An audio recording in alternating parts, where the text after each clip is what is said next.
Ingat, info ini mungkin belum berguna saat ini, tapi pasti berguna di kemudian hari. So, jangan lupa untuk like, subscribe, dan komen. Gratis kok, nggak dipungut biaya. Kabar duka telah menyelimuti dunia tanah air. Pelawak legendaris Omaswati meninggal dunia pada Kamis malam 16 Juli 2020 pukul 19.31 waktu Indonesia Barat. Ia meninggal dunia pada usia 54 tahun karena penyakit pada paru-paru dan diabetes yang ia derita. Nah, kita langsung dengerin penjelasan dokter tentang penyakit diabetes. Halo healthy people, apa kabar? Kita ketemu lagi di vlog My Alkes. Episode kali ini kita akan berbicara tentang penyakit diabetes mellitus. Diabetes mellitus dikenal sebagai penyakit kencing manis atau penyakit gula karena ditandai dengan peningkatan kadar gula di dalam darah. Diperkirakan 10% penduduk dunia menderita diabetes mellitus. Normalnya, bila kita makan nasi yang mengandung karbohidrat, maka oleh sistem pencernaan akan diubah menjadi gula atau glukosa. Kemudian glukosa akan masuk ke dalam darah untuk diedarkan ke seluruh bagian tubuh kita untuk digunakan sebagai sumber energi dan kelangsungan hidup sel-sel tubuh. Namun, glukosa memerlukan insulin supaya bisa masuk ke dalam sel. Seperti kita memerlukan anak kunci agar bisa membuka pintu dan bisa masuk ke dalam. Insulin dihasilkan oleh kelenjar pankreas. Jumlah insulin harus sesuai dengan jumlah glukosa yang ada agar seluruh glukosa dapat masuk ke dalam sel. Jika produk insulin kurang memenuhi jumlah glukosa, maka hanya sebagian glukosa yang dapat masuk ke dalam sel.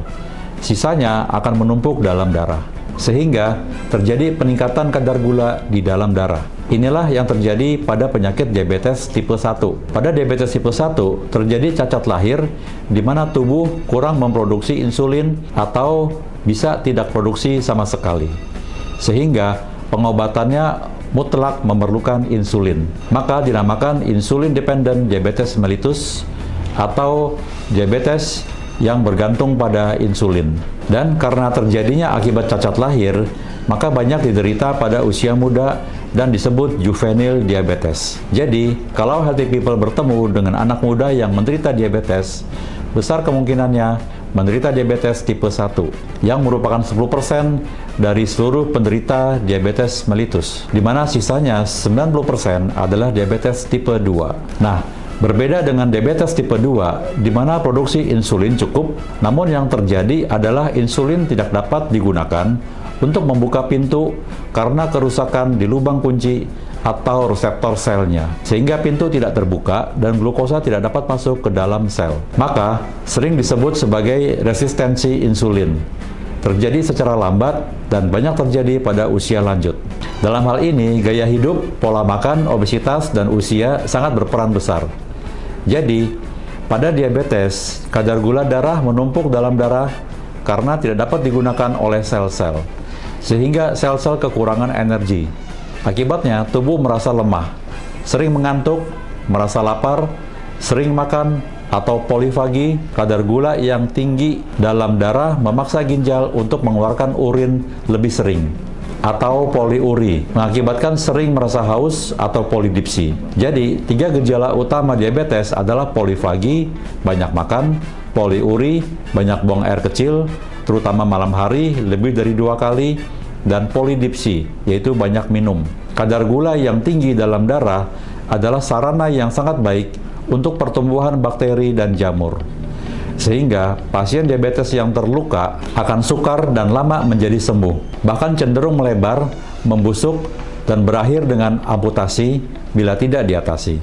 Diabetes dapat berakibat buruk ke semua organ tubuh, kerusakan retina mata, stroke, jantung koroner, gagal ginjal, kerusakan sistem saraf, impotensi, dan lain-lain. Pemeriksaan kadar gula darah penting dilakukan untuk mendeteksi dini diabetes mellitus. Yang pertama, dilakukan pengukuran gula darah puasa minimal 10 jam. Nilai maksimalnya adalah 100 mg per desiliter. Dilanjutkan dengan yang kedua, yaitu pengukuran gula darah 2 jam sesudah makan. Nilai maksimalnya adalah 140 mg per desiliter. Yang ketiga, pengukuran gula darah sewaktu, di mana nilai maksimalnya adalah 200 mg per desiliter. Pemeriksaan HbA1c merupakan pemeriksaan yang paling ideal karena dapat memberikan informasi kadar rata-rata gula darah pasien selama 2-3 bulan terakhir. Pada pengobatan diabetes, harus diiringi dengan monitoring kadar gula darah. Karena sering terjadi penurunan kadar gula sampai di bawah normal, hal ini membahayakan dibanding dengan peningkatan gula darah. Karenanya, kehadiran alat rapid test glucose monitoring di setiap rumah menjadi sangat penting. Keakuratannya pun dapat dipertanggungjawabkan. Demikian Healthy People, nantikan informasi selanjutnya mengenai alat kesehatan yang terupdate dan terpercaya hanya di MyAlkes. Salam sehat.